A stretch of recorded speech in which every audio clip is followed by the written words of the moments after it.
Welcome. My name's Unity Stoakes, co-founder at Startup Health. Today we have a conversation with Kim Fisher. Kim is the Chief Impact Officer of Startup Health's Food is Medicine Moonshot. She's also the Program Director of UC Davis's Innovation Institute for Food and Health. We're going to be speaking about all the exciting things going on in today's landscape of food as medicine and the exciting opportunities for entrepreneurs, innovators, and investors. Stick around. Welcome, Kim Fisher. How are you? I'm great. How are you, Unity? I'm great. We're neighbors. We're both in the East Bay, California region, 10 minutes apart from each other. So it's nice to see you on Zoom. I wish we were in person. We Uh, will be soon. we will be soon. So just to kick things off, you have a lot of exciting elements to your background, both historically, but also what you do today. I thought we'd start with just getting to know you, but I'll rattle off a quick intro. I know you are the program director at UC Davis, the Innovation Institute for Food and Health. Is that the Exactly. role? You nailed it. Okay. Yep. And we're going to talk about a new angel network that you're setting up. We'll get into that related to food and health. Yes. You're also helping us get the Food is Medicine Moonshot going for entrepreneurs and innovators and the whole ecosystem around that at Startup Health, which we're so grateful for. And you also are involved with Breakthrough T1D. And what's your role there? Yeah. So I am the chair of research for the Northern California board of Breakthrough T1D. So in that role, my job is to understand everything that's happening in terms of research, which includes cure research as well as device research, insulin research, just to know what's going on and be able to communicate it to the community. So I go around Northern California giving talks to people who have T1D or who have loved ones with T1D and informing them about the latest research so that we can raise more money to invest more in that research. Important work. But where I want to start is you've also been an entrepreneur I and have. an investor. And I think that background is really very important in all that you do because you've really had a whole spectrum of coming at innovation from building things, creating things, investing in things, researching in things. And I think that perspective is really valuable. In particular, as we think about the emerging food as medicine, food is medicine, food as Yeah. health kind of category that's really been taking shape and starting to really get momentum and traction. But let's start with you. What a little bit about your background. Tell us Sure. how you even got involved in kind of the innovation landscape. Absolutely. I started a company many years ago, not at all in this food as health, food as medicine space, but in software, and had a phenomenal experience building a company, building a business, creating something that customers loved, raising money, building a team of people who I was passionate about working with. I just loved the whole startup ride. Ended up selling that company and then managing the business incubator where I had started my company, which was the Women's Technology Cluster. It's now Ostia.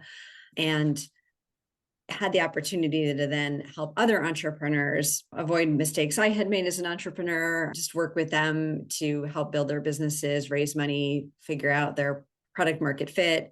And absolutely love that work, just working with other startups to help them get off the ground and use the experience that I had running my own company to help them hopefully do things with fewer mistakes and more speed. And I had a lot of success there, helping a lot of companies who, several who were acquired, some who raised a lot of money and got quite far. And then after I left the Women's Technology Cluster, I helped the city of San Jose build some other incubators, and I played an interim role leading both the San Jose Biocenter, which I think is called Biosphere now, as well as the U.S. Market Access Center, which helped foreign companies set up their US sales and marketing offices. So just very involved in that entrepreneurial, innovation ecosystem for a long time. And about 5, 6 years ago, my daughter, who was 13 at the time, was diagnosed with type 1 diabetes. And when she was in the hospital, they said to her, here's how you take insulin for Cheetos, and here's how you take insulin for Coca-Cola. And I just was both she and I were taken aback by the way people talked about food in this space where food was everything in terms of impacting your health. And so I became really involved in just understanding how food works in our bodies, how food affects our metabolism. I think when somebody has type 1 diabetes, it's like a microscope of what food's doing to all of us. And so when I heard about the Innovation Institute for Food and Health at UC Davis, I was like, this is an opportunity to really to work where I'm spending all my time anyway, and took the job there. And it was a really great combination of my passion in food for health with looking at all of these incredible researchers at UC Davis who were interested in not just doing the research and putting publications on the shelf, but in getting things out there into the world for human impact. And that's where I can help, working with a lot of really brilliant scientists and professors and postdocs and PhDs at Davis. And I don't have that background, but I have the background of bringing things to market. So I'm working with them to help them commercialize their businesses and get out into the world to have human impact in food and health. And at Davis, I'm also working with big companies now that I think we're seeing a lot of big companies now say, oh, we need to create healthier food products. And so that's really exciting too, that I get to work with some of these bigger companies that will also have an impact. I think meeting the innovators and wanting to maybe acquire the innovators. Right. It's a nice synergy. What did you love most about being an innovator, being an entrepreneur? And then on the flip side, what were the biggest challenges of that experience? And you've been around so many cycles and you've seen so many other innovators that you are also helping foster. But from your own perspective, what was really the most exciting aspects of being an entrepreneur and a builder yourself?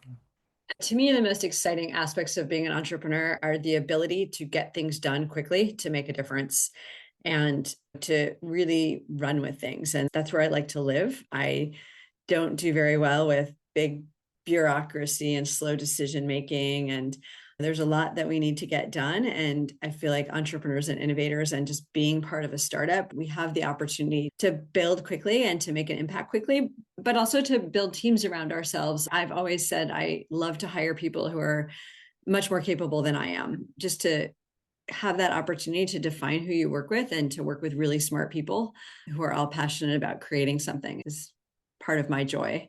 And then I like even fundraising, I love, because I never feel like I'm fundraising. I feel like I'm just telling people about something that's going to make an impact in the world. And when you do that, I feel like the money follows. Yeah, and they either align with your mission and plan and purpose or not, and it Yeah. becomes a good filter. And how, so take us into academia, working with big partners, Yeah. research institutes, even big foundations. These are sometimes not the fastest moving organization, but it seems like people like you can bring your entrepreneurial verve and energy to these things. What was that transition like going from building software to some of these other types of experiences? Yeah, I feel very blessed that I'm in this institute at Davis that's really focused on, we are like the interface with the outside world. So whether it's investors or big companies or startups, we really do work a little bit outside of the bureaucracy that is the UC system or UC Davis. So we have lots of opportunities to figure out what to do and to just go do it. But for sure, it's different. And I'm working with some very big companies and big foundations, as you mentioned, and things definitely move at a different pace, but they're so important. It's so important to have those partners and to get them aligned. So for me, it's a new challenge, and I like new challenges. What's the current mission of the Institute and what kind of defines success over the coming years? Yeah. So the mission of the Institute is to make the food we love healthier for all people and the planet. And the reason we stated it that way, to make the food we love healthier for all people and the planet, is we don't believe that people can really change their behaviors all that much, and that it's up to us to really put in front of the consumer something they love and just have it be healthier for them. And that's always been my dream as a mom of a type 1 diabetic, is that the choices that we all have that are in front of us are things that we're excited about eating and can still have that sort of passion, even that cultural affiliation with, but not be poisoning ourselves with those same products. Really kind of aligns with where I want the world to be. And the people that I work with at UC Davis have the capability to make it happen. The faculty director of our institute, Justin Siegel, he works in protein and enzyme discovery, and he has created some incredible companies. One, he created it's a enzyme you take if you accidentally consume gluten and you have celiac. And he started that company out of his lab, sold it to Takeda Pharmaceuticals for $330 million. And it's such an important solution for people who have celiac to have that opportunity to not have that distress if you accidentally ingest gluten. He also started a company out of his lab called Amplify, which makes the protein you consume more bioavailable to you to use for muscle synthesis and growth. It's interesting because protein is such a big trend, big fad right now. But you can consume too much protein and it doesn't get used by your body. It actually putrefies in your stomach and causes kidney disease. But if you can get that protein to work for you, this is why older people need more protein, is because they're not actually using it. So if you can get that protein to work for you, this company he created has created something that is currently a supplement, but we're hoping to integrate into food to help us digest the protein that we consume, especially plant-based proteins. So those are some of the really cool things that we're able to develop out of Davis. And it's really fun to be working with people who have that kind of scientific expertise and knowledge and are taking advantage of all the new tools that are available. It's a good transition to, I know we've had this conversation and I have this conversation frequently with a lot of entrepreneurs as well as investors, but there's so many different lenses on what food as health means, or Yeah.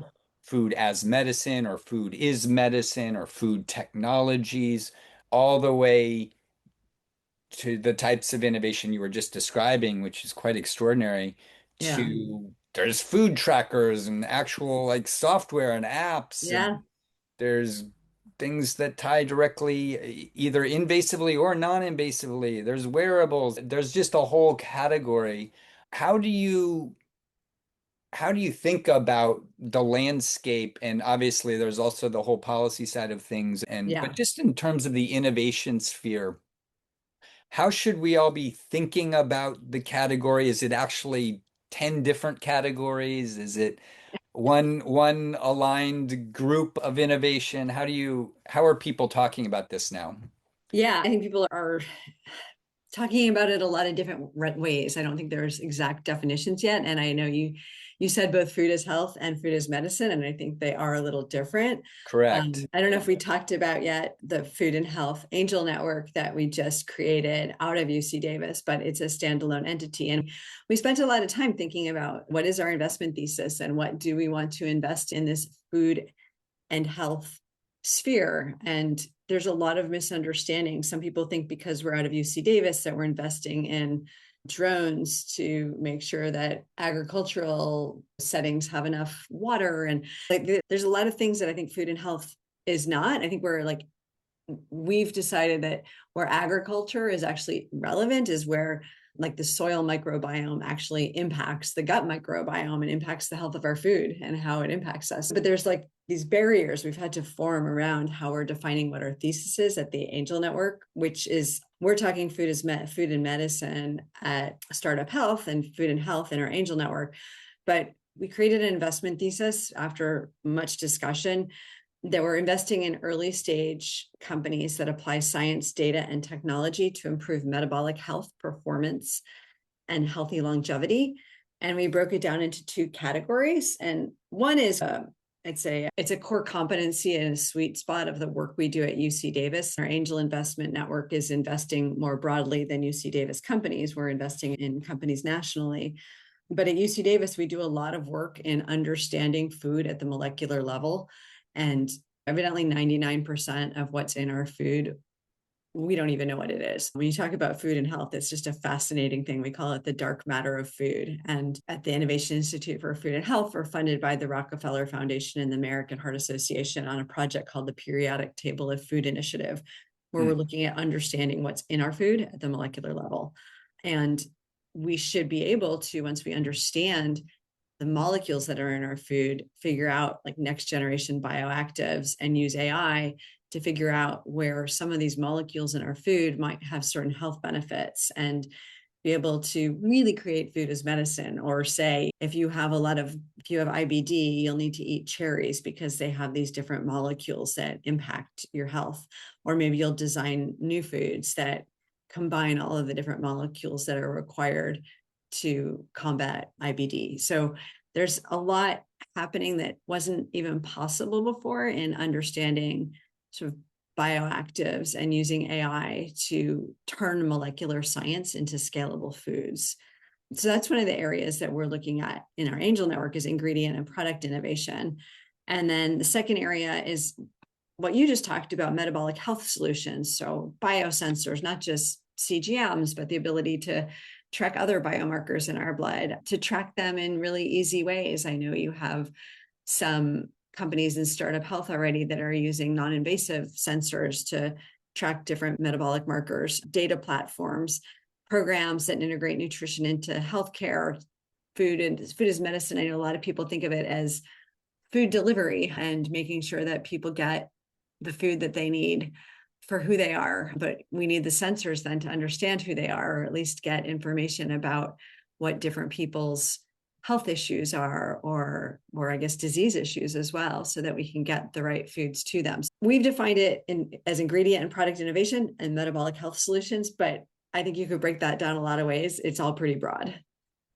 And there's a few other layers here because it seems like there's, for the first time in maybe decades, there's almost a cultural renaissance for just paying attention to food in a new way. It's in our culture, it's in the politics, it's in, I think, every aspect of our lives in a way that even 10, 20 years ago it was not.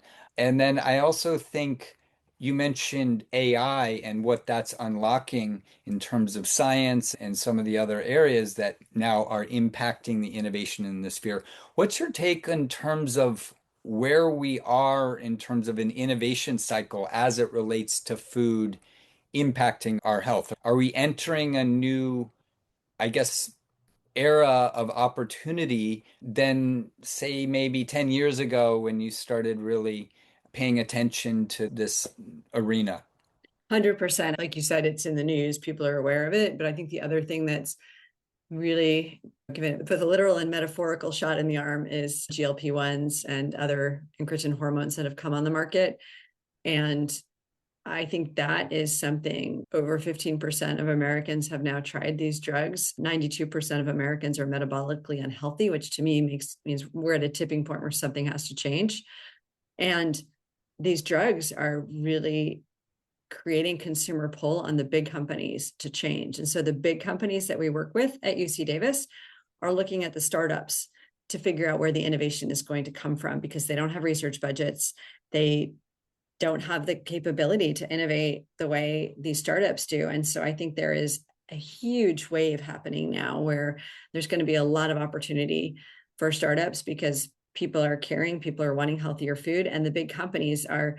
I think there have been waves in time where big companies have said, let's create healthier food, but then no one else does. And then they lose market share and they get pressure to add more salt and sugar and make food more addictive. And I think this is the first time ever that I can think of where everybody's coming along. We have more big consumer goods companies coming to us at UC Davis than we can even manage, who are saying, help us figure out how to provide healthier solutions to the market.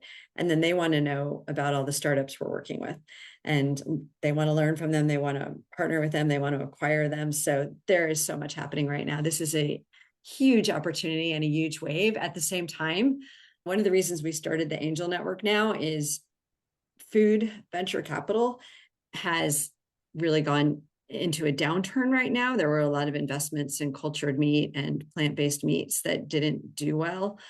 And I think we learned that people won't eat differently just for the environment, but I think they will eat differently for their health, and they'll make different decisions. And I think we're going to see a cyclical turnaround. And the reason we're funding companies at the angel level now is because there's not a lot of venture capital available, but there's incredible consumer pull and demand from big companies for healthier foods. And then, as you said, that AI and the ability to even look at food at the molecular level and understand bioactives and new ways of using fermentation technology. Like there are capabilities coinciding with consumer pull that I think are making this an incredible opportunity. And the only piece that's missing is that early stage funding, and that will come back.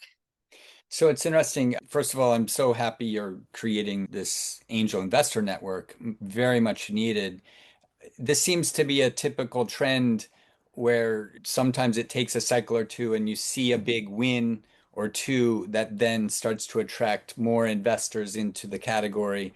Do you foresee, or what would your message be to investors about the opportunity? Yeah. I know I just saw, I think it was this morning in the New York Times about some of the challenges around diabetes in Africa, and it's just at a whole new global scale now. This is happening at a global level. It's Yeah. impacting billions of people.